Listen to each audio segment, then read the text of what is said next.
मेरी ननंद तलाकशुदा थी। मेरी ख्वाहिश थी कि मैं अपनी ननंद की शादी अपने किन्नर भाई से करवा दूं। आखिरकार मेरी ननंद की शादी मेरे किन्नर भाई से हो ही गई। एक दिन सोचा कि देखूं तो सही अपने भाई को, एक किन्नर कैसे। लेकिन जैसे ही खिड़की से देखा तो चीखें निकल गई कि मेरी ननंद तो मर्द बनकर। मेरी सास एक बहुत अच्छी और समझदार औरत थी। मेरे ससुर भी बहुत अच्छे इंसान थे और मेरे पति तो थे ही लाखों में एक। भगवान जानता है, शादी की विदाई के दिन से लेकर आज तक मुझे अपने पति से कभी कोई शिकायत नहीं हुई। इस घर में हम 5 लोग ही रहते थे। बस मेरी ननंद न जाने कैसे, लेकिन उन लोगों से बहुत अलग थी। वो न जाने किस पर चली गई थी। आज मेरी उससे जान छूट गई थी और मैं सोच रही थी कि अब बाकी जिंदगी मेरी सुकून से गुजरेगी। सास ससुर की सेवा करूंगी, उनके रोजाना चरण छूकर आशीर्वाद लूंगी। मेरे 2 ही बच्चे थे और ये अपने दादा दादी से बहुत प्यार करते थे। मगर मेरी ननंद मोहिनी को न जाने क्या समस्या थी, वो उनको सुकून से खेलने भी नहीं देती थी। मगर अब वो यहाँ से चली गई थी तो मेरे बच्चे भी सुकून के साथ खेल कूद रहे थे। ननंद की पहली 2 तलाकों के बाद मुझे लगता नहीं था कि वो कभी इस गहरे सदमे से चली जाएगी, मगर अब वो चली गई थी तो मुझे भी सुकून मिल गया था। मगर मैं क्या जानती थी कि सुकून के ये दिन कुछ पल के लिए ही होंगे। और 1 महीने के बाद वो यहाँ पर वापस आ गई थी, हमेशा हमेशा के लिए अपना घर छोड़कर। और कुछ दिन बाद उसके तीसरे पति ने भी उससे तलाक ले ली थी। मेरे सास ससुर को सदमा हुआ था। ये खबर तो मेरे लिए भी किसी क़यामत से कम नहीं थी। मोहिनी को बर्दाश्त करना तो बहुत दिल गुर्दे वाला काम था। हाय भगवान, क्या हो गया मुझे? कब इस औरत से हमेशा के लिए छुटकारा हासिल होगा? मेरी ये सोचें खत्म होने का नाम नहीं ले रही थी। अब फिर से वही रूटीन शुरू हो गई थी जो मेरी पिछले 5 सालों से थी। वो जरा जरा सी बात पर मेरी सास को मेरे खिलाफ भड़का देती थी, खुद से बातें बनाकर मेरे खिलाफ कर देती थी। मेरी सास मुझे कुछ कहती तो नहीं थी, मगर कुछ वक्त के लिए वो मुझसे बातचीत खत्म कर लेती थी। फिर जब मोहिनी की बातों का राज जाहिर होता तो वो मेरे साथ पहले जैसी हो जाती। मोहिनी अपनी बातों का राज पास होता देखकर गुस्से से बलखाती रह जाती थी और फिर से कमर कसकर मैदान में आ जाती थी। मगर मुझे अब उसकी चालों का जवाब देना आ गया था। मैं जब अपने पति से इस बारे में बात करती तो वो मुझे सब्र करने को कहते और मैं खून के घूंट पीकर रह जाती।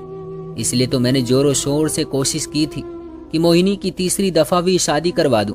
मगर जब वो तीसरी दफा भी तलाक लेकर वापस आ गई तो मेरे तो हौसले ही ढह गए। मुझे समझ नहीं आ रहा था कि अब की बार उसके पति ने उसको तलाक क्यों दी, जबकि उसे तो सब कुछ साफ साफ बता दिया गया था। कभी कभी मुझे लगता था कि मेरी ननंद खुद ही घर बसाना नहीं चाहती, वरना तीनों पति अब इतने बुरे भी नहीं थे कि उनके साथ गुजारा ना होता। मेरा दिल तो उसे तीसरी बार छूटते देखकर डूब चुका था और मैं सोचने लगी कि क्या मैं इस औरत से कभी छुटकारा हासिल नहीं कर पाऊंगी। ऐसी कितनी ही सोचें थी जो मुझे घेरे रखती थी। मैं दिन के वक्त बच्चों को सुलाकर खुद भी उनके साथ लेट गई और अपने माँ जी के बारे में सोचने लगी। हम 2 बहन भाई थे, हम दोनों ही बहुत ज्यादा खूबसूरत हैं। भाई मुझसे बड़ा था पर उसमें एक ऐसा नुक्स था जो मेरे घर वालों ने सबसे छुपा कर रखा था। ये एक ऐसा राज था जो हम चारों के बीच था। ऊपर वाले ने हम दोनों के अलावा उनको कोई और औलाद नहीं दी थी। मैं बचपन से ही अपनी मम्मी को छुप छुप कर रोते हुए देख रही थी, मगर उनके रोने का कारण नहीं जानती थी। मेरे बाबा मजदूर थे, वो जो भी मजदूरी करके लाते थे शाम को मम्मी के हाथ पर रखते थे। मेरी मम्मी भी बहुत समझदार औरत थी, वो खुद भी बहुत मेहनती थी। वो लोगों के कपड़े सिलाई करती थी और उन पैसों से वो मेरे दहेज के लिए कोई ना कोई चीज बनाकर रखती थी। मैं जब पैदा हुई थी उन्हें तब से ही मेरे दहेज की फिक्र लग गई थी। फिर मैं धीरे धीरे बड़ी होती गई। मम्मी का रोना और उदास होना मुझे बहुत कुछ समझा गया। वो मेरे भाई की वजह से परेशान रहती थी। उसका ये नुक्स तो उस ईश्वर की देन था, इसमें कोई क्या कर सकता था। फिर जब मैं थोड़ी बड़ी हो गई तो मैं अपनी मम्मी को समझाने लगी कि ऊपर वाला जो दे दे उसी में खुश रहना सीखें। वो मेरी तरफ हैरत से देखने लगी कि मेरी बेटी इतनी बड़ी कब से हो गई। साथ साथ वो मेरे लिए सपने भी देखने लगी थी। जब मैंने सरकारी स्कूल से मैट्रिक कर लिया तो उन्हें मेरी शादी की फिक्र लग गई। वो चाहती थी कि मैं जल्द से जल्द अपने घर की हो जाऊं, मगर मैं इतनी जल्दी शादी नहीं करना चाहती थी। बाबा ने मेरी जिद पर मुझे इंटर में दाखिला दिला दिया था। फिर उन्हीं दिनों मेरे लिए राजेश का रिश्ता आया। मुझे पहली बार देखने के लिए मेरी सास और ननंद मोहिनी आई थी। मोहिनी मुझसे बड़ी थी, वो मुझे पहली ही नजर में पसंद नहीं आई थी। वो बहुत शातिर और चालाक लगती थी, जबकि मेरी सास बहुत अच्छी औरत थी।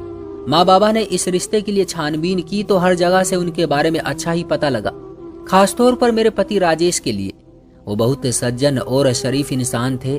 मेरी मम्मी बाबा को ये लोग बहुत ज्यादा पसंद आए थे और उन्होंने पहली फुर्सत में ही हाँ कर दी थी।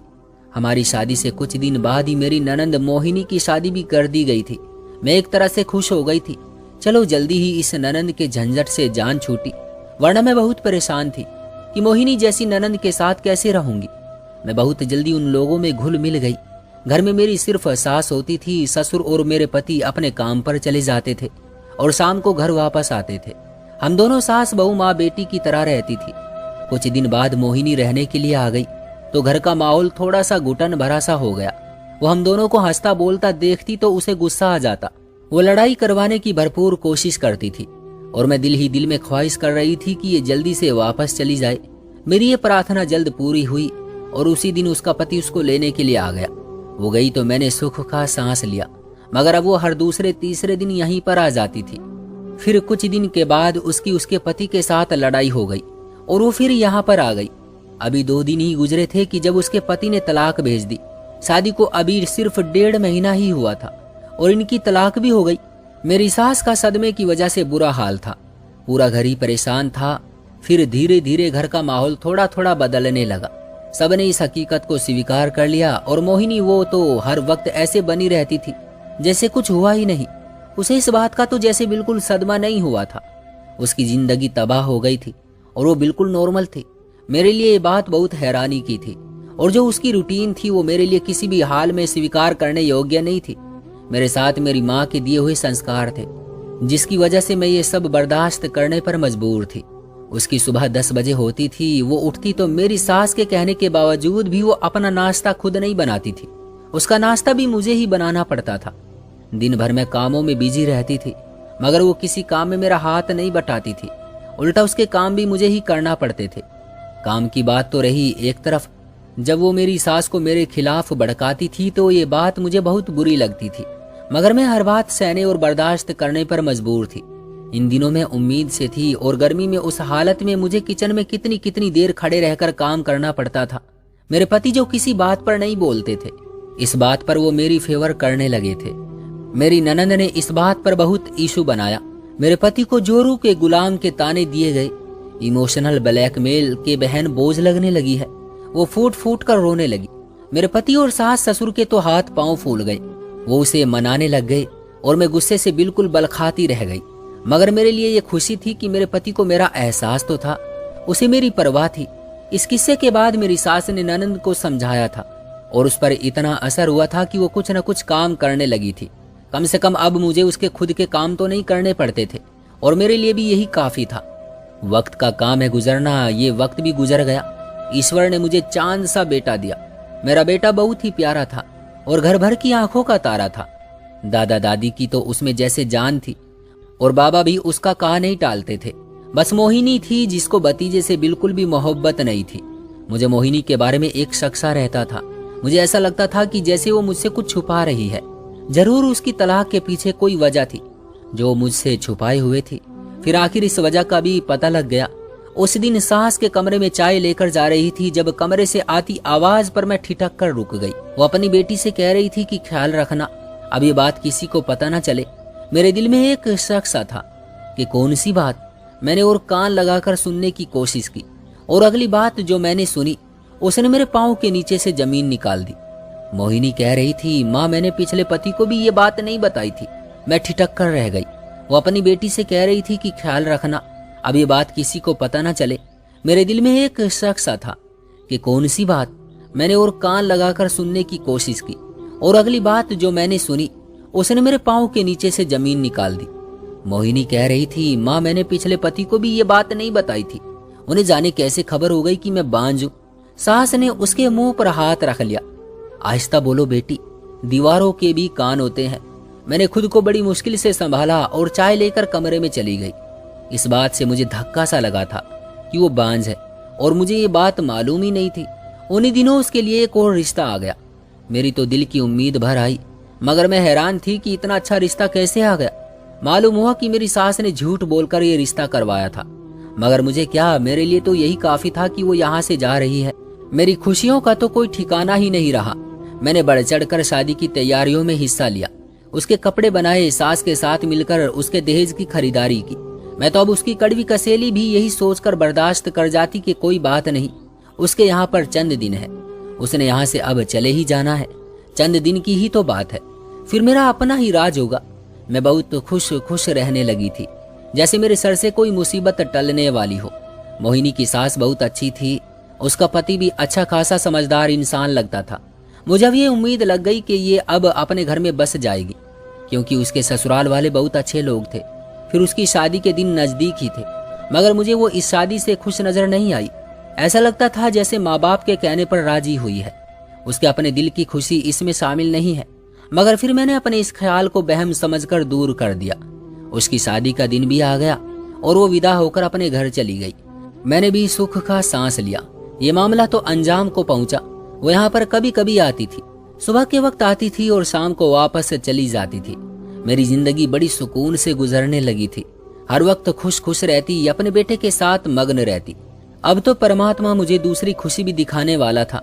जल्दी हमारे घर में एक नया मेहमान जो आने वाला था, मगर मेरी खुशी कुछ पल की ही साबित हुई।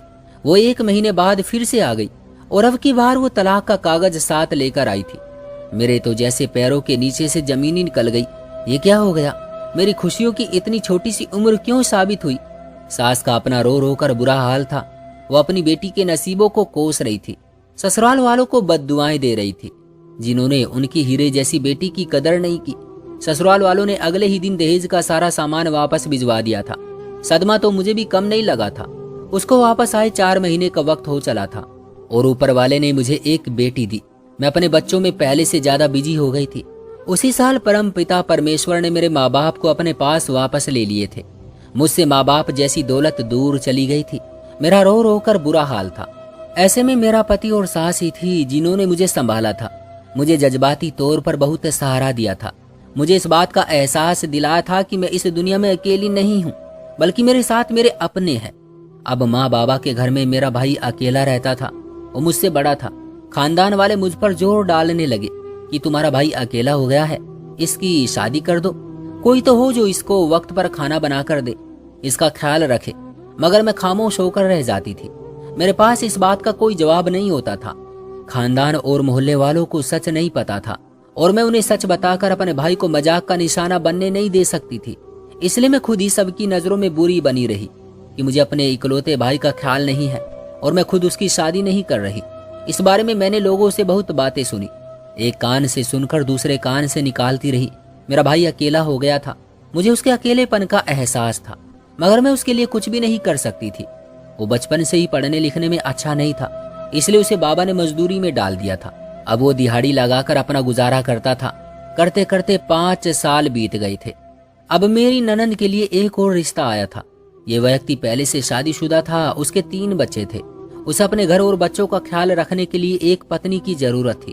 अब हमें इस घर में कोई मसला नजर नहीं आ रहा था, क्योंकि इस रिश्ते में सास और नंदों का झंझट ही नहीं था। घर में बस ये व्यक्ति और उसके 3 बच्चे थे। मुझे तो ये रिश्ता हर तरीके से सही लगा था। मेरी सास को भी ये बहुत पसंद आया था। मामूली सी छानबीन करके ये रिश्ता तय पा गया था। हमने उनको साफ बता दिया कि मोहिनी बांझ है। मैंने फिर ये सोचकर खुद को तसल्ली दे दी कि इस आदमी के 3 बच्चे तो काफी बड़े हैं और उन्हें यकीनन और बच्चों की ख्वाहिश नहीं होगी। मैं दिल ही दिल में प्रार्थना कर रही थी कि भगवान करे इस दफा मोहिनी अपना घर बसा ले, मगर हर ख्वाहिश पूरी होना इंसान के बस में कहाँ होता है। इस बार भी वो जल्द ही वापस आ गई थी और आकर मेरे सीने पर मूंग दलने लगी। मुझे लेटे हुए काफी देर हो गई थी और मैं अपनी बेटी की आवाज पर माझी से वापस आई। टाइम देखा तो शाम का वक्त होने वाला था। मैं खाना बनाने के लिए किचन में आ गई। मोहिनी अपनी माँ के साथ आंगन में बैठी न जाने क्या खुसर पुसर कर रही थी। मुझे देखकर खामोश हो गई। मैंने भी इस बात को दिल पर नहीं लिया, क्योंकि मुझे भी इस तरह के व्यवहार की आदत सी हो चली थी। मेरी सोच की परवाज तो कहीं और ही उड़ रही थी। एक अछूता ख्याल मेरे दिमाग में बार बार आ रहा था, और अगर ऐसा हो जाता तो मेरे दोनों मसले हल हो जाते। मोहिनी से भी जान छूट जाती और भाई का मसला भी हल हो जाता। मैं हर दूसरे तीसरे दिन वहां जाती थी और 2-3 दिन का खाना बनाकर फ्रिज में रख कर आ जाती थी। मैंने बार बार मोहल्ले वालों और रिश्तेदारों से ताने सुने, इतने कष्ट उठाती हो, भाई की शादी क्यों नहीं कर देती? कोई भी गरीब सी लड़की देखकर इसकी सादगी से शादी करके घर ले आओ। फिर जब रात को मेरे पति घर आए तो मैंने अपने इस ख्याल का उनसे जिक्र किया। उन्हें भी मेरे भाई की असलियत के बारे में कुछ पता नहीं था। उन्हें भी मेरी ये बात बहुत पसंद आई थी। फिर वो कुछ सोचते हुए बोले, इस बारे में मम्मी बेहतर बता सकती है, तुम उनसे बात कर लो, जो वो कहेगी वही होगा। अगले दिन मौका देखकर अपनी सास से बात की। उनसे कहा, अगर मोहिनी की शादी में अपने भाई संतोष से कर दूं तो क्या ऐसा मुमकिन है? मेरी बात से सास बेहद खुश हुई। मोहिनी की शादी तो उनका एक बहुत बड़ा मसला था जो किसी भी सूरत में हल नहीं हो रहा था। मेरी बात उन्हें कैसे पसंद ना आती। जब यहाँ पर यह सारा मामला तय पा गया तो मैंने अपने भाई से बात करने के बारे में सोचा। शाम को मैं उसकी तरफ गई। पहले तो मैं उसके साथ इधर उधर की बातें करती रही, उसकी तन्हाई के बारे में, उसके खाने पीने आराम के बारे में वो खामोशी से सर झुकाकर सुनता रहा। माँ बाबा के बाद वो तो बिल्कुल ही तनाह हो गया था। उसके दोस्त भी नहीं थे और उसमें इतना विश्वास भी नहीं था कि वो दोस्त बनाता। बस वो अपने आप में ही खोया रहता था। फिर इधर उधर की बातों के बाद मैंने उसके सामने मोहिनी के रिश्ते की बात की। वह हैरान नजरों से मुझे देखने लगा। तुम सच जानती हो फिर भी ऐसा कैसे हो सकता है? देखो मेरी बात सुनो, मोहिनी को तीसरी दफा तलाक हुई है। उसकी अब कहीं भी शादी होना बहुत मुश्किल है और तुम भी तो अकेले रहते हो। ऐसे अच्छा है कि तुम्हारी तन्हाई भी दूर हो जाएगी और उसका भी घर बस जाएगा। मगर मेरी बात सुनो, उसको हैरानगी किसी तौर पर भी कम नहीं हो रही थी। अगर मगर को रहने दो, तुम सारा मामला मुझ पर छोड़ दो, मैं जानूं और मेरा काम जाने। फिर मैंने उसे मिठाई लेने के लिए बाजार भेजा और मोहल्ले में सबका मुंह मीठा करवाया और उन्हें बताया कि मैं अपने भाई की शादी अपनी ननंद के साथ करवा रही हूँ। उसके बाद मैं घर वापस आ गई। मैं इस मामले को जल्द से जल्द निपटाना चाहती थी। मोहिनी के पिछले दहेज का सामान उसी तरह से पड़ा हुआ था। मैंने अपनी सास के कहने पर वो सारा सामान भाई के घर सेट करवाना शुरू कर दिया। मोहिनी के दिल की बात मेरे लिए समझ से बाहर थी, या उसे अपने दिल की बात छुपाने में महारत हासिल थी। खैर जो भी था, मैं उसके दिल की बात को समझ नहीं पा रही थी। कुछ दिनों के बाद उनकी सादगी से शादी हो गई और मोहिनी विदा होकर मेरे भाई के घर चली गई। मुझे लगा था जब शादी की पहली रात ही उसे हकीकत पता चलेगी तो वो मुझ पर गुस्सा करेगी, चीखेगी, चिल्लाएगी। मैंने दिमागी तौर पर खुद को तैयार कर लिया, मगर मेरी हैरत की उस वक्त इंतहा ना रही जब शादी के दूसरे ही दिन ननंद मेरे कदमों में गिरकर रोने लगी और बोली, तूने मेरी झोली भर दी। भाभी, मैं हमेशा तुम्हारी एहसानमंद रहूंगी। अब हर रोज ननंद घर आती तो महंगे महंगे तोहफे लाती, जबकि मेरा भाई तो बहुत गरीब था। मुझे शक होने लगा कि इतने महंगे कपड़े तो मेरा भाई कभी अफोर्ड नहीं कर सकता था। तो फिर ननंद की काया कैसे पलट गई। एक दिन हमारे घर आई तो मुझे ऐसा लगा कि वो मुझसे कुछ छुपाकर अपनी माँ के कमरे में लेकर गई है। मैं चोरी चोरी उसके पीछे गई और दरवाजा खोला तो देखा कि वो अपनी माँ को एक सोने का सेट दिखा रही है और कह रही है कि ये मेरे पति ने मुझे दिया है। मेरे तो होश उड़ गए। इतना महंगा सेट मेरा भाई सालों की कमाई से भी नहीं बना सकता था। मुझे इस राज तक पहुंचना था कि ये सब कैसे मुमकिन है। इसलिए एक दिन अचानक भाई के घर चली गई तो देखकर जान निकल गई। भाई दरवाजे पर खड़ा था और 50 रुपए की आवाज लगा रहा था। कह रहा था, अपने मसले हल करवाने के लिए यहाँ आए, आपका हर मसला सिर्फ 50 रुपए में हल होगा। औलाद की बंदिश है, तलाक का मसला है या बेरोजगारी से परेशान है, आपके सारे मसले इस दरवाजे से अंदर जाते ही हल हो जाएंगे। मैंने बहुत ही हैरानगी से उस मंजर को देखा। हमारे घर में कौन सा ऐसा अच्छा और सच्चा बाबा आ गया जो पलक झपकते ही लोगों के मसले हल कर रहा है।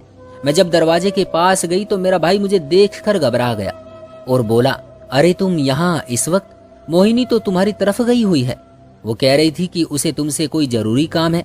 अच्छा, मैं हैरानी से उसे देखती रही, मगर मैं तो घर से ही आ रही हूँ। हाँ, वो अभी थोड़ी देर पहले ही यहाँ से निकली है। ठीक है, मैं चली जाती हूँ वापस। पहले मुझे ये बताओ, ये चक्कर क्या चल रहा है? अंदर कौन है जो लोगों के मसले हल कर रहा है? वो घबरा कर कहने लगा, मेरे गुरु हैं अंदर, बहुत पहुंचे हुए बाबा हैं। मैं फिर कुछ सोचकर वापस आ गई और जब घर में आई तो मेरी हैरत की इंतहा ना रही। मोहिनी यहाँ पर नहीं आई थी। तो फिर मेरे भाई ने मुझसे झूठ क्यों बोला? यकीनन कुछ न कुछ तो ऐसा है जो ये मुझसे छुपा रहा है, मगर क्या? मुझे इस बात का पता लगाना था। अगले दिन शाम को मोहिनी आई तो उस वक्त मेरी सास और ससुर लोग भी मौजूद थे। मुझे उनके सामने बात करने का मौका नहीं मिल सका, मगर उसके ठाट बाट, उसका रहन सहन, उसकी इज्जत, ज्वेलरी, कीमती कपड़े, हर चीज मुझे शक में डाल रही थी। उसके पास इतना पैसा कहाँ से आया? मेरा भाई तो ये सब अफोर्ड नहीं कर सकता था। ये सब क्या था? कहाँ से आ रहा था? मोहिनी हम सब को अपने घर आने से भी मना कर देती थी। जाने वो क्यों नहीं चाहती थी कि मैं उसके घर ना आऊं। मैंने दिल ही दिल में पक्का इरादा कर लिया कि मैं अब इस बात से पर्दा उठाकर रहूंगी। फिर कुछ दिन बाद मैंने सोचा, मुझे अब फिर वहां पर जाना चाहिए। अब की बार मैं ऐसे जाना चाहती थी कि वो मुझे पहचान ना पाए, क्योंकि पिछली बार भी उसने मुझे बहाने से वापस भिजवा दिया था। अब की बार मैं जब गई तो उस वक्त घूंघट में थी। मैंने घूंघट किया हुआ था, इसलिए मेरा भाई मुझे पहचान नहीं पाया। घर के अंदर और भी बहुत सी औरतें जा रही थी, मैं भी उनके साथ चली गई। एक कमरे में सफेद चादर बिछी हुई थी, उसके ऊपर बहुत सी औरतें बैठी हुई थी। और सबसे हैरानी वाला मंजर जो था वो ये था कि मोहिनी सफेद चादर की बुक्कल मारे हाथों में कुछ अजीब सी चीज लिए झूम झूम कर लोगों के मसले सुन रही थी और उनके हाल भी बता रही थी। कुछ को तो बाकायदा इलाज के मंत्र भी सिखा रही थी। विश्वास और भक्ति की मारी हुई औरतें उसके पास पड़े हुए दान के बक्से में पैसे डाल रही थी। कितनी ही औरतों को मैंने वहां पर आते जाते हुए देखा। मोहिनी ने मुझसे पूछा, आपको क्या मसला है? मैंने कहा, मैं अपना मसला अकेले में बताऊंगी। एक एक करके वहां से सारी औरतें उठकर चली गई और वो बक्सा पैसों से भर गया। सोच रही थी कि हमारे देश में कितनी अज्ञानता है, झूठे बाबाओं पर लोगों को कितना अंधा विश्वास है। जिसको नौकरी नहीं मिल रही होती, रोजगार नहीं लग रहा होता, वो बाबा बनकर दूसरों को रोजगार के मंत्र दे रहा होता है और लोगों से दोनों हाथों से पैसा बटोर रहा होता है। हमारे देश में लोगों ने इस तरीके से पैसा कमाना कितना आसान बना लिया है। मैं बहुत अफसोस से ये सब कुछ देख रही थी। फिर जब सब औरतें चली गई तो मोहिनी ने मुझसे पूछा, जी बहन जी, आप बताएं, आपको क्या मसला है? मैंने कहा, मेरा पति मुझसे तलाक चाहता है और मैं इस तलाक पर बंदिश लगवाना चाहती हूँ। उसने बहुत सुकून से मेरी बात सुनी और मुझे एक कागज पर मंत्र लिख कर दिया और कहा कि ये पानी में घोलकर अपने पति को पिला देना, वो तुम्हारा गुलाम बन जाएगा और इस इलाज की फीस 500 रुपए है। मैंने अपना घूंघट उठा दिया। मेरी शक्ल देखकर उसकी ऐसी हालत हो गई जैसे काटो तो बदन में लहू नहीं। उसकी रंगत फक हो गई। मैंने कहा, अगर तुम इतनी ही पहुंची हुई होती तो तुम्हें 3 दफा तलाक ना होती। दोस्तों, ये थी हमारी आज की कहानी। उम्मीद करते हैं कि आपको पसंद आई होगी। आपका क्या कहना है इस कहानी के बारे में कमेंट बॉक्स में हमें जरूर बताइएगा। वीडियो को लाइक कर दीजिए और चैनल को सब्सक्राइब कर लीजिएगा। मिलते हैं अगली वीडियो में, तब तक के लिए धन्यवाद।